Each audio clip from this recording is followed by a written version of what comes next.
मशरिक़ वस्ता में जिस तरह से तनाव है या मशरिक़ वस्ता के हालात को लेकर अब सऊदी अरब से बहुत बड़ी खबर आ रही है। जी हां, जिस तरह से इजराइल और फिलिस्तीन के दरमियान या इजराइल और हमास के दरमियान हमेशा से एक बड़ा तनाज़ा रहा है, अब इसी तनाज़े को लेकर सऊदी अरब में एक बहुत बड़ी बैठक हुई है और सऊदी अरब ने इजराइल और फिलिस्तीन के दरमियान दो रियासती हल पर एक तरह से हामी भरी है। जी हां, यह बड़ी खबर आ रही है, इस वक्त की बड़ी खबर है, जहां फिलिस्तीन के दो रियासती हल पर रियाज में बहुत बड़ा इजलास हुआ है, बाकायदा एक समिट हुई है और इस पर आपको बता दें कि दो रियासती हल पर सऊदी अरब ने अब हामी भरी है, क्योंकि फिलिस्तीन और इजराइल का मसला बहुत पुराना मसला है और आप देखिए कि फिलिस्तीन और इजराइल के दरमियान इस इख्तिलाफ में कहा जाए या फिर इस तनाज़े में बड़े पैमाने पर जानी और माली नुकसान माजी में हो चुका है। और इसके अलावा पिछले 2 साल से गजा में जिस तरह से जंग चल रही थी, जिसमें लाखों लोगों का कत्लेआम किया गया, एक तरह से गजा के लोगों की नस्ल कुशी की गई, मासूम बच्चों का कत्ल किया गया, खवातीन का कत्ल किया गया और पूरा गजा एक तरह से तबाह बर्बाद कर दिया गया। इस वक्त जमीन पर गजा सिर्फ नाम का बचा है, गजा की पूरी बस्ती अब तबाह बर्बाद हो चुकी है। अब न यहां पर आपको इंसान तो जरूर मिलेंगे, लेकिन इंसानों के वसाइल के नाम पर यहां पर कुछ भी नहीं है। न बुनियादी इंफ्रास्ट्रक्चर है, न हेल्थ और इसके अलावा दवाएं हैं, न तो यहां पर खाने पीने की चीजें हैं और ना ही सर छुपाने के लिए यहां पर छत है। यानी गजा तो है, लेकिन गजा में वसाइल पूरे तौर से खत्म हो गए हैं, क्योंकि जिस तरह से बम और बारूद यहां पर इजराइल ने बरसाया है, इसे तारीख हमेशा एक तरह से याद रखेगी, इस सफाकी को और इस जालिमाना कार्रवाई को। तो बहुत बड़े पैमाने पर आप देखिए कि इस तनाज़े के बीच में, यानी जो तनाज़ा इजराइल और फिलिस्तीन के दरमियान है, इसमें बहुत बड़े पैमाने पर जानी और माली नुकसान हुआ है। लेकिन अब सऊदी अरब ने दो रियासती हल के लिए एक तरह से हामी भर ली है और इसी को लेकर आप देखिए कि सऊदी अरब के रियाज में बहुत बड़ी समिट हुई है और इस समिट में सऊदी अरब का दरअसल जो किरदार है और जो मौक़िफ़ है वो बहुत अहम हो जाता है, क्योंकि पहली बार सऊदी अरब इस पूरे मामले पर खुलकर सामने आया है। हालांकि सऊदी अरब इसे पहले भी सपोर्ट करता रहा है, लेकिन गजा में कत्लेआम के बाद, अब जंगबंदी के बाद सऊदी अरब एक तरह से पहल कर रहा है ताकि जो दो रियासती हल है इसे एक तरह से आगे बढ़ाया जाए। आपको बताते चलें कि इस इजलास में सऊदी वजारत खारजा की नुमाइंदगी मनाल बिन्त हसन रवांदा ने की और उन्होंने ये वाज़े तौर पर कहा है कि फ़िलिस्तीनी रियासत का क़याम होना चाहिए, न सिर्फ खित्ते की ज़रूरत बल्कि आलमी अखलाकी जिम्मेदारी भी है। अमन व इस्तेहकाम यहाँ पर होना चाहिए। फ़िलिस्तीनी हुकूक की बहाली के बगैर खित्ते में मुस्तकिल अमन का हुसूल मुमकिन नहीं है। आलमी तरजीह भी यहाँ पर है, जिस तरह से सऊदी अरब चाहता है कि दुनिया फिलिस्तीनी रियासत के क़याम को सिर्फ सियासी मुतालबा नहीं बल्कि आलमी अमन और सलामती का बुनियादी सुतून एक तरह से समझे। और इस मौक़िफ़ से एक तरह से वाज़ेह है कि सऊदी क़यादत फ़िलिस्तीनी रियासत के क़याम को अपनी खारजा पॉलिसी का मरकज़ी उसूल तसव्वुर करती है। दरअसल रियाज में जो समिट हुई है, जो पूरा इजलास हुआ है, अगर इसके मकासद को देखा जाए कि इस इजलास का दरअसल बुनियादी एजेंडा क्या था, क्योंकि इस इजलास का जो बुनियादी एजेंडा था वो यही था कि एक जामे वर्क प्रोग्राम तैयार किया जाए दो रियासती हल को लेकर, फ़िलिस्तीनी रियासत के क़याम की अमली तौर पर एक तरह से तैयारी की जाए, मशरिक़ी यरूशलेम को दारुल हुकूमत तस्लीम किया जाए, खित्ते की तमाम अक़वाम के लिए मुश्तरका सिक्योरिटी का निज़ाम किया जाए, फ़िलिस्तीनी माशी बहरान के हल के लिए फ़ौरी इमदाद एक तरह से की जाए। और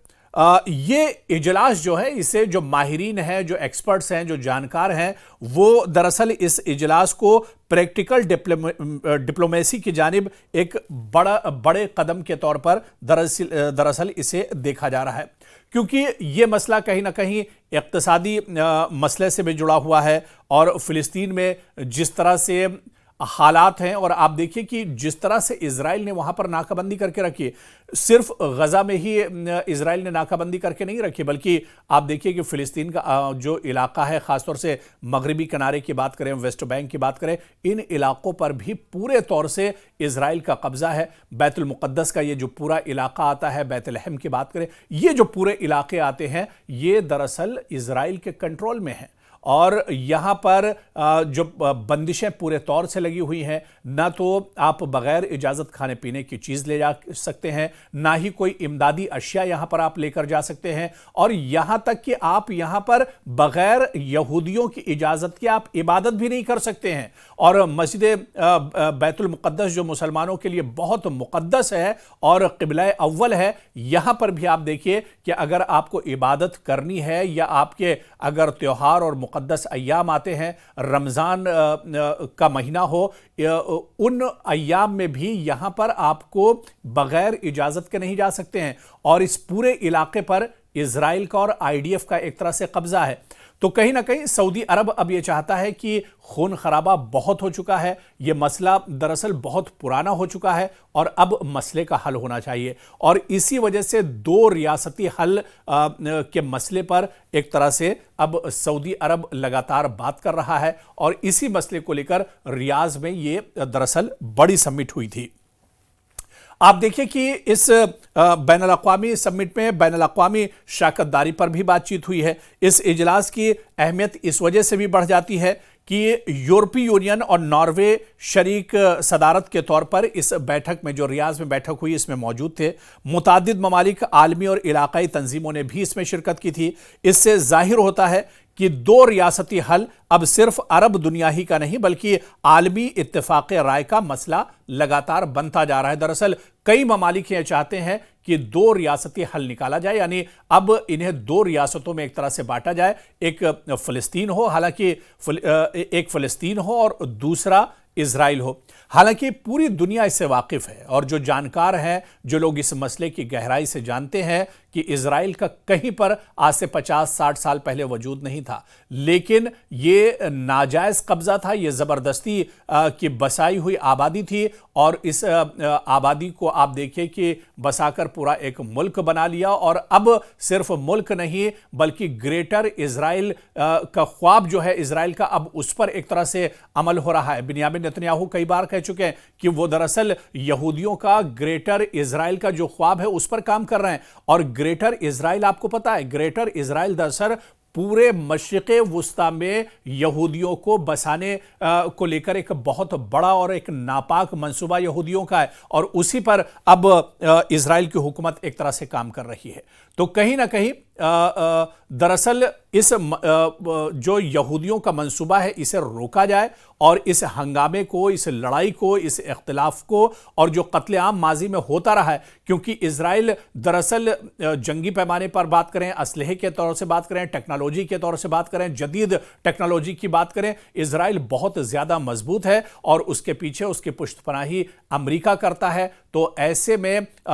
इजराइल लगातार कत्लेआम करता है, दूसरी तरफ बेगुनाह फिलिस्तीनी है जिनका कत्लेआम लगातार होता रहता है। इसी वजह से सऊदी अरब चाहता है कि दो रियासती हल निकलना चाहिए। यह दरअसल वक्त का तकाजा है, खून खराबा बहुत हो चुका है। दो रियासती हल में, यानी एक रियासत यहूदियों की और इजराइल की होनी चाहिए, उन्हें वहां तक पाबंद कर देना चाहिए, और एक रियासत फिलिस्तीन की होनी चाहिए, ताकि फिलिस्तीन आराम से, पीसफुल तरीके से, पुरअमन तरीके से अपनी ज़िंदगी गुजार सके। और पिछले 50 सालों से जो जंगो जदल में उनकी ज़िंदगी गुजर रही है, अब उससे उन्हें बाहर आना चाहिए। तो सऊदी अरब के रियाज में दो रियासती हल को लेकर बहुत बड़ी बैठक हुई है, लेकिन इस बैठक के असरात क्या कुछ होंगे, क्या आने वाले दिनों में इसका कोई फ़ायदा होगा, क्या इसका कोई असर पूरी दुनिया पर और जो सुपर पावर हैं उन पर होगा, क्या इजराइल इसे मानने के लिए आसानी से तैयार हो जाएगा, ये देखना भी बहुत अहम होगा।